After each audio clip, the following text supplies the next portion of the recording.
اعوذ باللہ من الشیطان اللعین الرجیم بسم اللہ الرحمن الرحیم وبہ نستعین وہو خیر ناصر ومعین الحمدللہ رب العالمین وصلی اللہ علی محمد وآلہ الطیبین الطاہرین المعصومین۔ ہماری گفتگو کا موضوع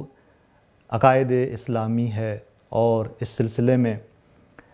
جس کورس کو محور قرار دیا جا رہا ہے یہ برترین آرزو کورس ہے جو فارسی زبان میں تحریر اور تدوین کیا گیا ہے، اور ہمارے سلسلے دروس اسی کورس کے محور پر رہیں گے۔ برترین آرزو کورس عقائد پر مشتمل درواقع ایک فکری اور عملی منظومہ پیش کرنے والا کورس ہے کہ جس کورس کے اندر آج کے زمانے میں ہونے والے اعتراضات کو نظر میں رکھتے ہوئے تدوین کیا گیا ہے۔ لہٰذا اگر ایک نوجوان معارف کو اس کورس کے محور پر سیکھے گا اور اسے لے گا تو یہ وہ معارف ہیں جس کی برکت سے یہ نوجوان آج کے دور میں ہونے والے اعتراضات کے مقابلے میں یہ صلاحیت پیدا کرے گا کہ وہ ان اعتراضات کے جواب دے سکے۔ تو لہٰذا یہ جو برترین آرزو کورس ہے اس ہمارے دروس کے سلسلے کا محور بننے جا رہا ہے، اور یہ برترین آرزو کورس جو کہ 7 کتابوں پر مشتمل ہے، اس کی پہلی کڑی، اس کی پہلی کتاب معرفت شناسی کے عنوان سے ہے کہ ہمارے دروس کا آغاز اسی پہلی کتاب سے ہونے جا رہا ہے۔ معرفت شناسی یہ جو کتاب ہے پہلی، درواقع اسی کورس کی دیگر جتنی کتابیں ہیں اور معارف کے جو دیگر ابواب ہیں ان تمام کے لیے ایک مقدمہ بنتا ہے۔ لہذا معرفت شناسی اس اعتبار سے ایک اہمیت کا حامل موضوع ہے، اور اس سلسلے میں مزید کچھ توضیحات اور کچھ اہم نکات ہم آگے اس درس کے اندر اشارہ کریں گے۔ تو سب سے پہلے یہ جو اعتقادات کی گفتگو ہے ہماری، اور اسی میں جس برترین آرزو کورس کو ہم نے محور بنایا ہے اور اس کی پہلی کتاب معرفت شناسی کو ہم آغاز کرنے جا رہے ہیں، تو اس سے پہلے کہ ہم اس معرفت شناسی کتاب کے دروس کا آغاز کریں ضروری ہے کہ ایک مقدمہ یعنی 2 نکتے ایک مقدمے کے عنوان سے بیان کرنا اہمیت کے حامل ہوں گے کہ یہ 2 نکتے خود اس معرفت شناسی کتاب کے دروس سے پہلے اس کتاب کے اندر بیان کیے جا رہے ہیں۔ وہ 2 نکتے کچھ اس طرح ہیں کہ پہلی اہم بات اور پہلا اہم نکتہ یہ کہ انسان کے لیے فکری درست الہی نظام کی ضرورت آخر کیوں ہے، کیوں انسان ایک ایسے درست الہی فکری منظومے کی طرف جائے، ایک فکری نظام، عقائد اور آئیڈیالوجی کی طرف انسان آگے بڑھے جو کہ درست ہو اور وہ الہی اور توحیدی محور پر ہو۔ اور دوسرا نکتہ یہ کہ اس فکری درست الہی نظام کے لیے انسان جب عقائد اور آئیڈیالوجی کو سیکھنے جاتا ہے تو اس کے لیے برترین آرزو کے اس کورس کو کیوں منتخب کیا گیا، یعنی یہ کورس اس سلسلے میں اور اس فکری الہی درست نظام کی تصویر پیش کرنے میں کن خصوصیات کا حامل ہے۔ تو لہٰذا اس سے پہلے کہ ہم معرفت شناسی کے دروس میں داخل ہوں ان 2 نکتوں کو بیان کرنا ضروری ہے کہ فکری درست الہی نظام کی ضرورت کیوں ہے اور برترین آرزو کورس اس سلسلے میں کن خصوصیات کا حامل ہے جن کی خاطر اس کورس کو منتخب کیا جا رہا ہے۔ تو ان 2 نکتوں کے بیان کے لیے ہم آگے بڑھتے ہیں، اور سب سے پہلا نکتہ کہ ایک الہی توحیدی درست فکری نظام کیوں ضروری ہے، اس کے لیے ضروری ہے کہ سب سے پہلے ہم انسان کے وجود میں جو خدا نے قابلیتیں صلاحیتیں رکھی ہیں ان کو دیکھیں۔ اس نظام ہستی میں ایک موجود جو کہ انسان کی صورت میں ہمارے سامنے ہے، اس انسان کے وجود میں کچھ قوتیں ذات پروردگار نے قرار دی ہیں کہ ہم ان قوتوں کو محرکہ قوتیں کہتے ہیں۔ کیوں؟ اس لیے کہ یہ وہ قوتیں ہیں، یہ وہ صلاحیتیں ہیں انسان کے وجود میں جن صلاحیتوں اور جن قوتوں کی بنیاد پر انسان آگے بڑھتا ہے، انسان اپنی زندگی میں جو امور، جو کام اور جو اعمال انجام دیتا ہے وہ ان قوتوں کی بنیاد پر انجام دیتا ہے، اور ان کی وجہ سے اس کے اندر یہ شوق پیدا ہوتا ہے کہ وہ مختلف نوعیت کے کام اور اعمال انجام دے۔ سب سے پہلا نقطہ انسان کی ان قوتوں اور قابلیتوں کے تسلسل میں یہ ہے کہ انسان کے وجود میں ذات پروردگار نے غریزے کی قوت اور قابلیت رکھی ہے۔ اور اسی طرح غریزے کے ساتھ ایک اور قابلیت جو انسان کے وجود میں رکھی گئی ہے وہ فطرت ہے۔ یہاں پر ضروری ہے کہ ہم اس غریزے کو اور اس فطرت کی قوت اور قابلیت کو تھوڑا سا واضح کریں تاکہ ہمارے لیے یہ بات روشن ہو جائے کہ غریزہ کسے کہتے ہیں، فطرت کسے کہتے ہیں، ان دونوں کے درمیان میں کیا فرق ہے۔ معمولاً یہاں پر ایک تیسرا کلمہ بھی ہے جو ہمارے اذہان میں موجود ہوتا ہے اور ہم سنتے رہتے ہیں، وہ طبیعت کا کلمہ ہے۔ یعنی یہ کہا جاتا ہے کہ فلاں چیز کی ذات اور طبیعت کچھ اس طرح ہے۔ مثلاً ہم کہتے ہیں کہ پانی کی طبیعت اور ذات یہ ہے کہ وہ نمی رکھتا ہے، پتھر کی ذات اور طبیعت یہ ہے کہ اس میں صلابت ہے، سختی ہے۔ تو یہ کلمات سننے میں آتے ہیں، لیکن کیا ان کے درمیان فرق ہے؟ تو جہاں پر طبیعت کا تعلق ہے تو طبیعت ایک ایسا کلمہ ہے، ایک ایسی خاصیت ہے، یعنی موجودات کے اندر جو خدا نے خاصیتیں قرار دی ہیں، ہر وہ موجود جس خاصیت پر پیدا کیا گیا ہے، جس خاصیت پر اسے بنایا گیا ہے اور اس خاصیت کو اس نے کسب نہیں کیا، بعد میں آ کر حاصل نہیں کیا، ہم ان خاصیت کو جب اس طرح دیکھتے ہیں تو ایک مرتبہ طبیعت کا کلمہ استعمال کرتے ہیں۔ ہم کہتے ہیں کہ اس چیز کی طبیعت میں یہ خاصیت ہے، یعنی اس کی ذات میں یہ خاصیت ہے۔ جب ہم طبیعت کا کلمہ اس طرح کی خاصیتوں کے لیے استعمال کرتے ہیں تو ہمارا مقصود اور ہماری مراد کیا ہوتی ہے؟ ہماری مراد وہ تمام اشیاء ہوتی ہیں، وہ تمام موجودات ہوتے ہیں کہ جن کے اندر جان نہیں ہوتی، جن کے اندر حیات نہیں ہوتی۔ جس طرح ہم نے مثال دی پانی اور پتھر کی، کہ ان کی پتھر کی ذات اور طبیعت کی تقاضا یہ ہے کہ اس کے اندر سختی اور صلابت ہے۔ اور اسی طرح غریزہ جب ہم دیکھتے ہیں تو غریزہ ایک عام معنی کے اعتبار سے اسی طرح طبیعت کے شریک ہے،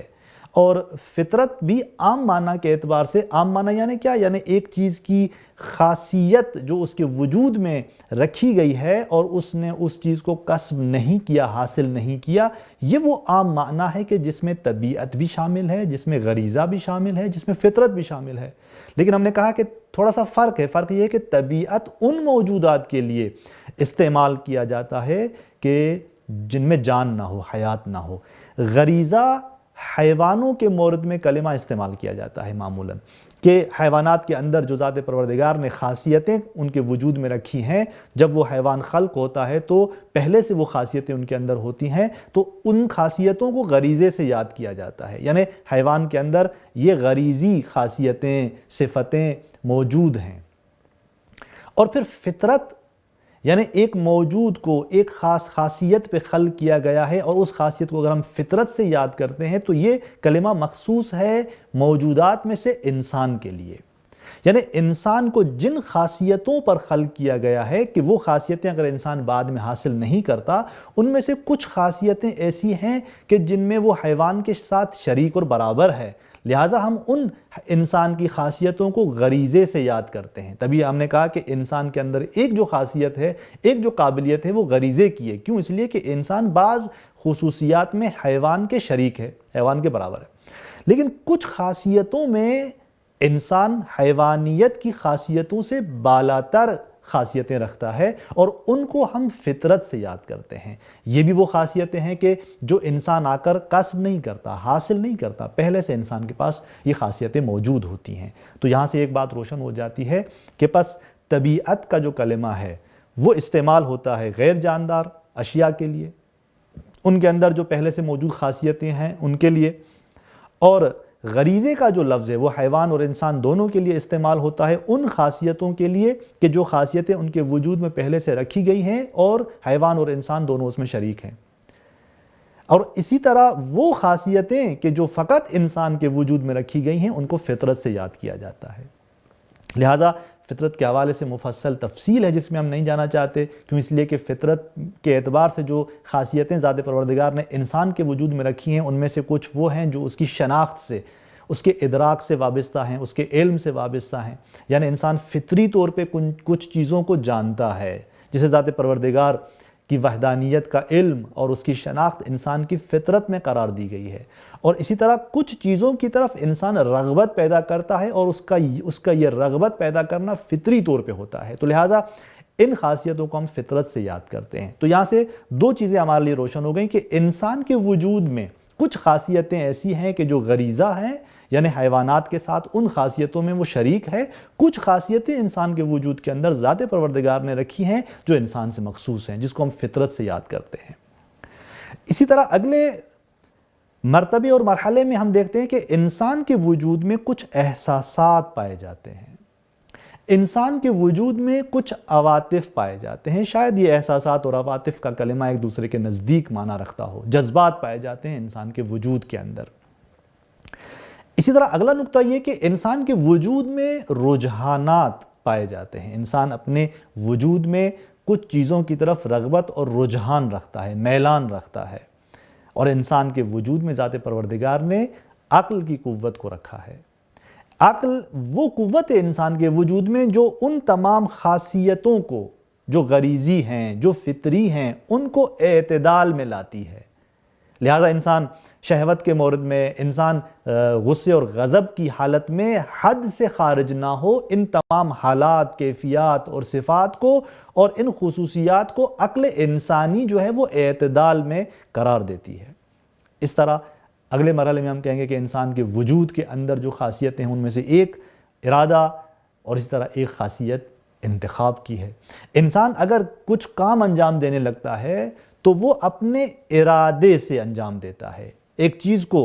اس کے اندر جب اس نے فائدہ اور اس کے اندر جب اس نے اپنے لیے کوئی منفعت تصور کی تو اس کو منتخب کرتا ہے اور پھر اپنے ارادے سے اس کام کی طرف بڑھتا ہے اور ارادے سے وہ کام انجام دیتا ہے۔ تو اس طرح یعنی انسان کے وجود میں ہمیں کچھ اس طرح کی خاصیتیں نظر آتی ہیں۔ تو اگلے مرحلے میں ہم آتے ہیں اس بات کی طرف کہ اب انسان کے وجود میں جب ہم نے یہ خاصیتیں دیکھی کہ وہاں کچھ غریزی خاصیتیں پائی جاتی ہیں، وہاں کچھ فطری خاصیتیں پائی جاتی ہیں، اور اس طرح عقل کی قوت ذات پروردگار نے انسان کے وجود میں رکھی ہے، انسان کو یہ ارادہ بھی حاصل ہے کہ وہ اپنے ارادے سے کچھ کام انجام دے، تو اگلے مرحلے میں ہم دیکھتے ہیں کہ یہی انسان اپنی محدودیت کو بھی جانتا ہے کہ اس کے وجود کے اندر کیا چیزیں محدودیت رکھتی ہیں، اور ان محدودیتوں سے باہر جانے اور لامحدود جو چیزیں ہیں، لامحدود جو خاصیتیں ہیں، ان کو حاصل کرنے کا رجحان بھی رکھتا ہے۔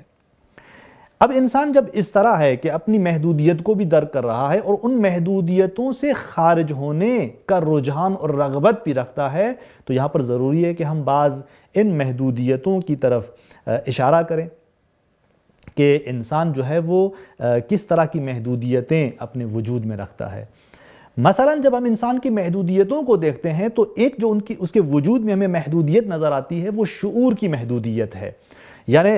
جہالت کی محدودیت، یعنی شعور اور علم اور شناخت کے مرحلے میں انسان کا جاہل ہونا، یہ جاہل ہونا در واقع انسان کے لیے ایک نوعیت کی محدودیت ہے۔ اور ایک اور محدودیت جو انسان احساس کرتا ہے وہ ارادے کی محدودیت ہے، یعنی کسی کام کو انجام نہ دے سکنا، عاجز رہنا، ناتواں رہنا۔ یہ عاجزی جو انسان اپنے وجود میں اگر احساس کرتا ہے تو وہ اسے اپنے لیے محدودیت کے عنوان سے تصور کرتا ہے۔ اسی طرح مثلا انسان زندگی کی محدودیت اس کے وجود کے اندر جو کہ موت کی صورت میں اسے نظر آتی ہے، تو یہ جو محدودیتیں انسان کے لیے قابل تصور ہیں، انسان چاہتا ہے کہ علم اور شناخت کے مرحلے میں وہ اس محدودیت سے باہر نکلے۔ انسان چاہتا ہے کہ عاجزی کے اس محدودیت میں وہ اپنے ارادے کو ایک وسعت دے اور اس عاجزی سے باہر نکلے، اور اسی طرح جو ہے وہ حیات اور زندگی کے مرحلے میں یہ انسان جب ان تمام محدودیتوں سے باہر نکل کر آتا ہے، خارج ہوتا ہے ان محدودیتوں سے، تو یہاں پر ہم دیکھتے ہیں کہ اگر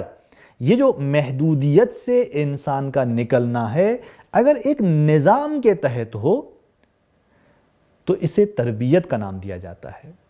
یعنی اگر انسان ان تمام محدودیتوں سے نکلتا ہے، اور جیسے ہم نے عرض کیا کہ وہ رجحان رکھتا ہے ان محدودیتوں سے نکلنے کا، تو جیسے ہی ایک نظام کے تحت،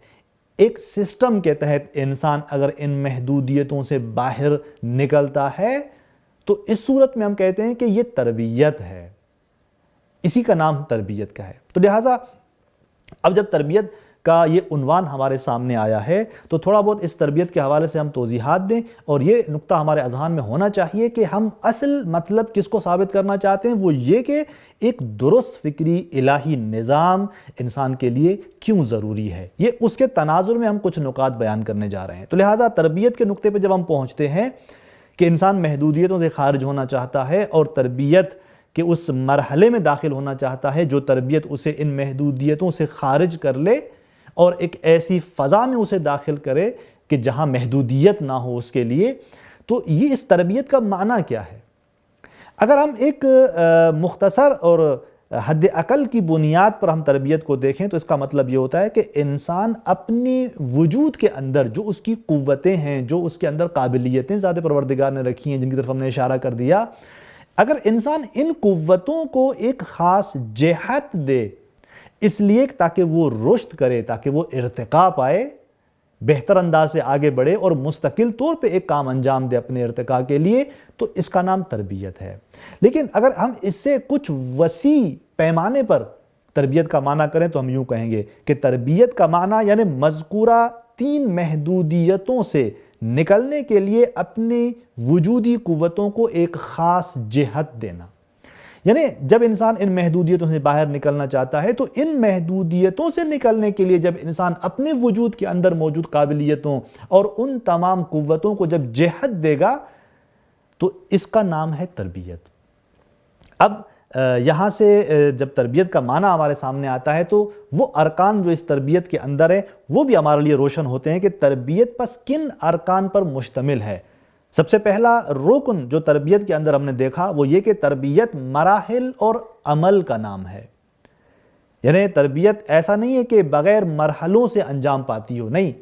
مرحلے بمرحلے تربیت جو ہے وہ حاصل ہوتی ہے۔ دوسرا رکن جو یہاں پر ہمیں نظر آتا ہے وہ یہ کہ تربیت کے لیے کچھ وسائل، کچھ ذرائع کی ضرورت ہے، کچھ وسائل ہونے چاہیے جن کے ذریعے یہ تربیت انجام پائے۔ اور تیسری چیز جو ہمیں ان 2 رکن کے بعد نظر آتی ہے وہ یہ کہ یہ جو وسائل اور یہ جو ذرائع ہم تربیت کے لیے نظر میں رکھتے ہیں، ان وسائل اور ان ذرائع میں سے ہر ایک اس ذریعے کی، ہر ایک اس وسیلے کی، ہر ایک اس آلے کی قدر و قیمت کیا ہے۔ تو اس کے لیے ضروری ہے کہ ہم دیکھیں کہ تربیت کا ہدف اور مقصد کیا ہے، تربیت کے مقصد پر، کس مقصد پر منحصر ہے۔ یعنی یہ تمام وسائل اور یہ تمام جو آلات ہیں اس تربیت کے، ان کی قدر و قیمت جو ہے وہ تربیت کے مقصد پر منحصر ہے۔ جیسا وہ مقصد ہوگا اس طریقے سے ہمیں ان ذرائع اور ان آلات کے سلسلے میں قدر و قیمت بھی ہمارے لیے روشن ہو جائے گی۔ اب یہاں پر ضروری ہے کہ ہم دیکھیں کہ جس دنیا میں ہم رہ رہے ہیں، اس دنیا کے اندر 2 نوعیت کی نگاہیں ہمیں نظر آتی ہیں۔ ایک جو نگاہ ہے وہ مادی نگاہ ہے اور ایک توحیدی اور اسلامی الہی نگاہ ہے۔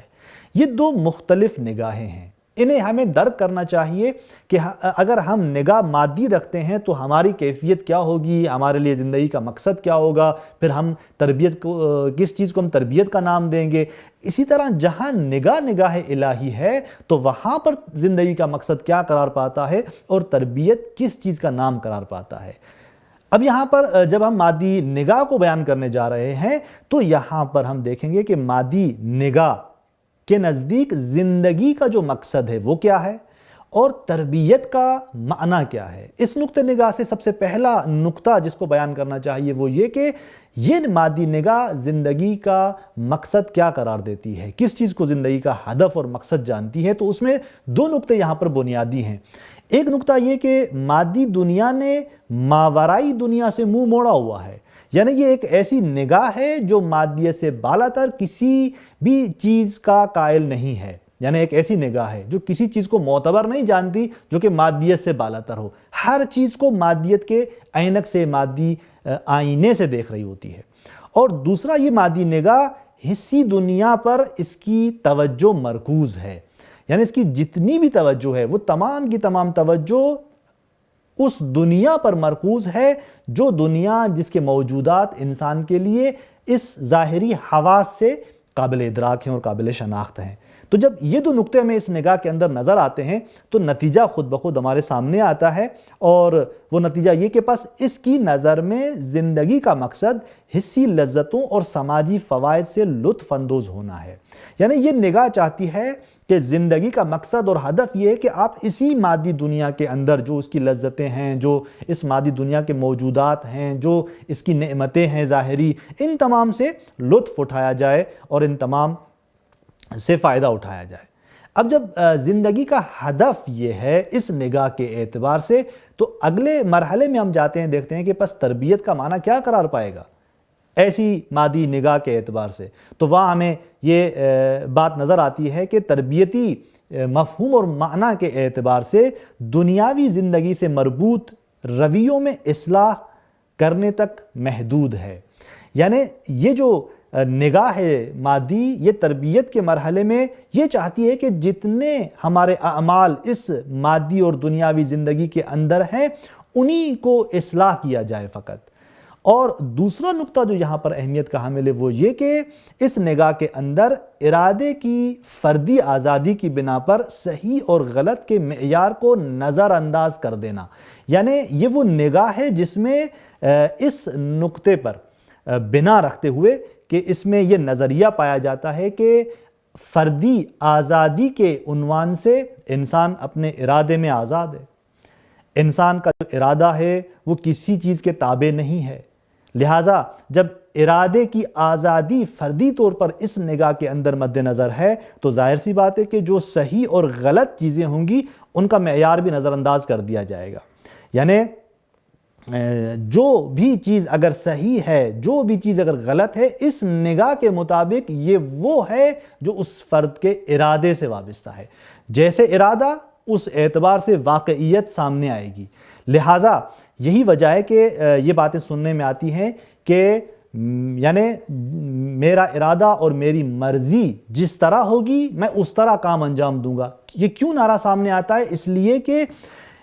اس فرد کے پاس ارادے کی آزادی کی نگاہ ہے، یعنی وہ یہ دیکھتا ہے کہ انسان کا جو ارادہ ہے وہ آزاد ہے، اس معنی میں کہ یہ ارادہ کسی کے تابع نہیں ہے، کسی اور کی حاکمیت اس فرد پر، اس شخص پر نہیں ہے۔ جب وہ کسی اور کی حاکمیت کو خود پر قبول نہیں کرتا تو دوسری جانب سے اس ارادے کو، اس مرضی کو مثبت معنی میں لے لیتا ہے کہ پس میرے وجود پر، میری اس ذات پر اگر کسی چیز کی حاکمیت ہے تو میرے اپنے ارادے کی ہے، میرے اپنی مرضی کی ہے، لہٰذا پھر جتنے کام ہیں اس کو اپنے ارادے اور مرضی کے مطابق انجام دینا چاہتا ہے۔ اسی وجہ سے پھر صحیح اور جھوٹ کا جو معیار ہے وہ بھی اسی کا اپنا ارادہ اور اسی کی اپنی مرضی بن جاتی ہے۔ لہٰذا یہی وجہ ہے کہ اگر ہم اس نقطے کے اگلے مرحلے کو دیکھیں جو اس کا نتیجہ بنتا ہے، جب آپ نے کہا کہ تربیت کے اعتبار سے اس مادی نگاہ کا جو دائرہ ہے وہ اسی دنیا کی زندگی میں موجود اعمال کی اصلاح ہے، اور پھر جب فردی اعتبار سے انسان اپنے ارادے میں آزاد ہے تو اس کا مطلب یہ ہوا کہ اب تیسرے مرحلے میں حقیقت کو پانے کی کوشش بھی نہیں کرنی، اور جتنے بھی حالات اور واقعات ہیں اسی کے اطلاع دینے پر اکتفا کرنا۔ یعنی جو روزمرہ زندگی میں حالات اور حقائق اور جو واقعات سامنے آ رہے ہیں فقط اس کو نقل کرنا، اسی کو بیان کرنا، اسی کے اطلاع دینے پر اکتفا کرنا، اس سے آگے بڑھنا ہی نہیں ہے۔ حقیقت کیا ہے اس کو کشف کرنے کی ضرورت ہی نہیں ہے۔ کیوں؟ اس لیے کہ ارادے اور مرضی کے علاوہ جب خارج میں اس نگاہ کے مطابق کوئی حقیقت اور واقعیت وجود نہیں رکھتی تو اب اس حقیقت کو کشف کرنا معنی نہیں پیدا کرتا۔ لہٰذا اب اس صورت میں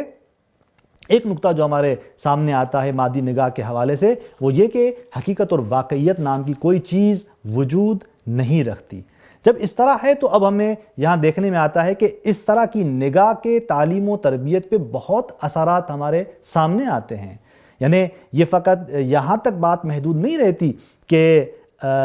ٹھیک ہے انسان کے ارادے اور مرضی کی آزادی ہے، اسے اب صحیح اور جھوٹ کا جو معیار ہے وہ بھی نظر انداز ہو گیا اور وہ تابع ہو گیا ارادے اور انسان کی اس مرضی کے مطابق۔ لیکن بات آگے بڑھتی ہے اور وہ یہ کہ جب یہ نگاہ پیدا ہوتی ہے تو مادی نگاہ کا جو اثر ہے وہ تعلیم و تربیت میں اس کے اثرات سامنے آتے ہیں۔ تو ہم اس نقطے کو تھوڑا سا واضح کریں گے کس طرح مادی نگاہ کے تعلیم و تربیت میں اثرات سامنے آتے ہیں۔ پہلا مورد اس سلسلے میں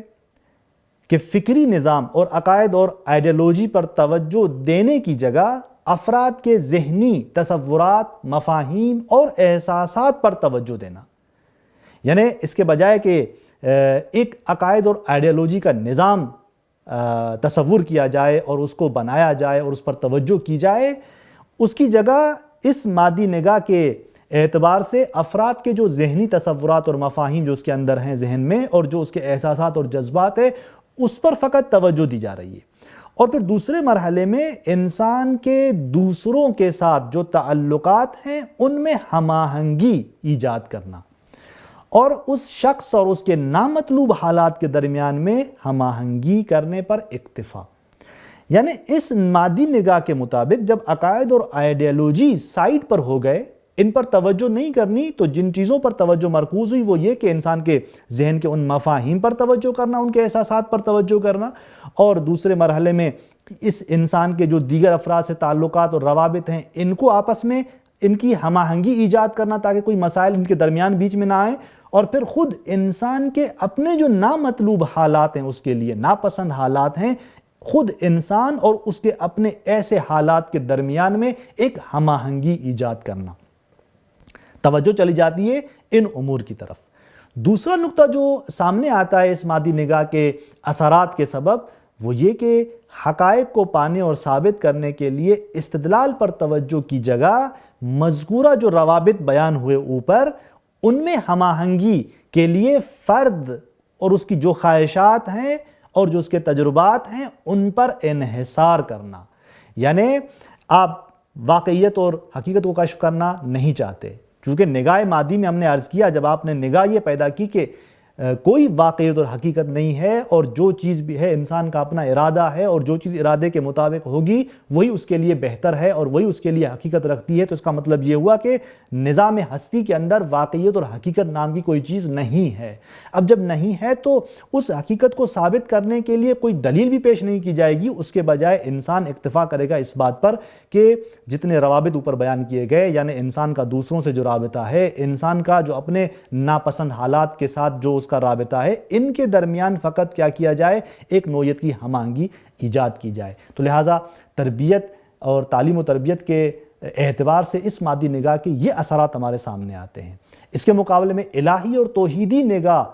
کس نوعیت کی نگاہ ہے، اس کی نزدیک زندگی کا مقصد کیا ہے اور تربیت کا معنی کیا ہے، انشاءاللہ اس کو ہم اگلے درس کے اندر بیان کریں گے۔ والسلام علیکم ورحمۃ اللہ وبرکاتہ۔